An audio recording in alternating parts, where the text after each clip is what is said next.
out crying. I wouldn't anyways, but being pregnant doesn't help. So, again, I'm going to be reading a little bit, but I think I did okay last year with that, so.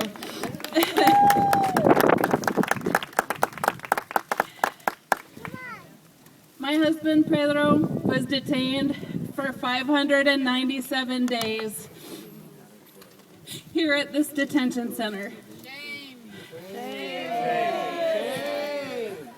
Corrections Corporation of America, the business that runs this detention center, profited almost $60,000 off my husband.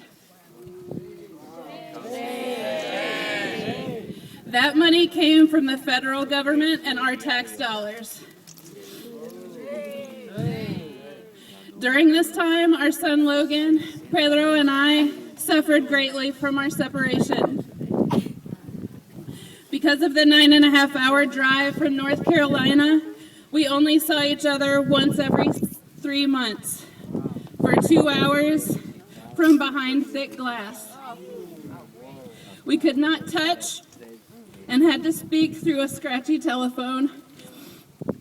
In the 1.5 years that he was imprisoned, numerous court dates were canceled and rescheduled. We won 2 appeals, but he was still not released. 6 months ago yesterday, on May 17th, Pedro was released.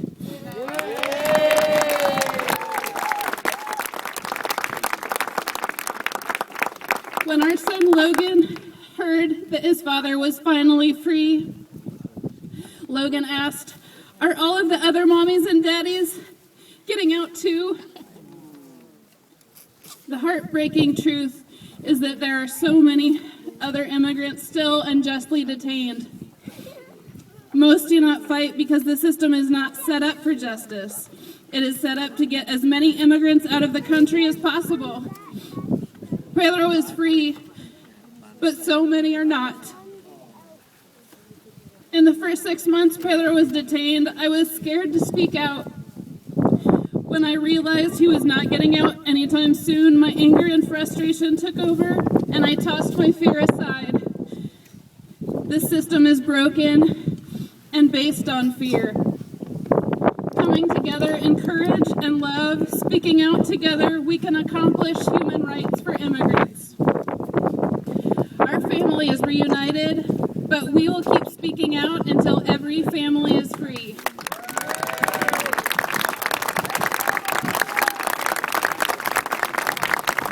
My husband, Pedro Guzman, will now speak about his experience in Stewart Detention Center. Pedro is home! Thank you. I don't usually do this. I don't even know. All I can say is thank you. It's a long fight with everybody. It's like 20 months being away from home, and it's unbelievable how we united as a family again. And it's something I never thought it was going to happen. It's you in there, you lost faith. You lose faith every day, and every day goes by. You just feel like you're worthless. You have no use, and this place is it breaks you. It's basically made to break your soul. There's so many days I lay in my bed and I'm just listening to my thoughts. Why am I fighting for? Why should I continue to fight? It was very, very obviously I was fighting for my son and my wife. That's pretty much everything I value in life, and I was fighting for them. Because I wanted to be with them and be united.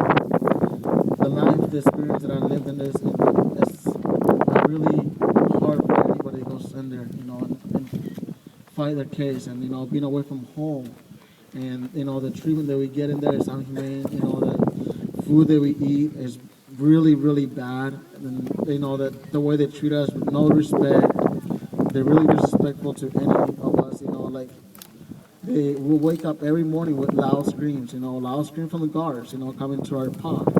And it was like every day, it's like a routine that we're going for, commissary was always taking, there was always a threat. We're going to lock you, we're going to send you to HESEG, you're going to lose your privilege for, food, for, phone cars, commissary, or recreation, or lockdown, And it was always a threat. There was something, and they were just like manipulate you in that kind of way, it was always threatening, lock you down or lock the pot down. It was really bad. And the legal help that we were getting is not really much, going to the law library is very, very, there's no really help there. And all the stuff that is there is all outdated.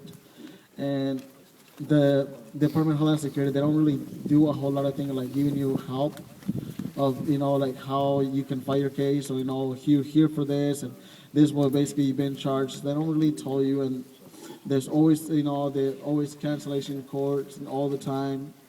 Always errors with the documents, attorneys, or the judge. And also, I've always felt like it was like 4 battles we're fighting in there as you're locked up. One, it was like, the main thing is Department of Homeland Security, the system, the broken system.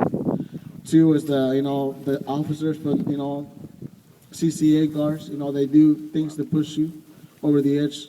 3 is like ourselves, as detainees, we always, have conflicts over, microwave or TV or phone. And the last one, I think it was the last one, it was our family, because our family suffers too on the outside. As you're inside, they're suffering outside, with you being away from home, and they, how much they miss you and how much they need you. And that's the 4th one. And it's like, there was so many battles here and there, so many times I was so close to giving up, and I don't know how I did it, how I basically did it, but I'm just thankful. And we were not in, we're still fighting, we're still fighting. It still needs to be fixed, But thank you. And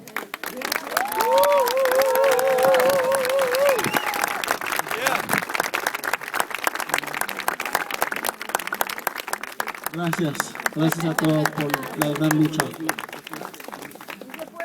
En español, sí se puede, sí se puede, sí se puede, sí se puede, sí se puede, sí se puede, sí se puede. How about this one? Shut down Stewart! Shut down Stewart! Shut down Stewart! Shut down Stewart! Shut down Stewart! Cerrar Stewart, cerrar ese centro de detención. Bueno, algo en español. Gracias a toda la gente que está aquí presente en este momento, que está tomando historia enfrente de este centro de detención para los inmigrantes. Es un gran principio. No es tan corta la pelea, pero es muy larga y vamos a tener varios años que vamos a venir en el futuro. Yo no tengo por parar en este evento que se tome cada año.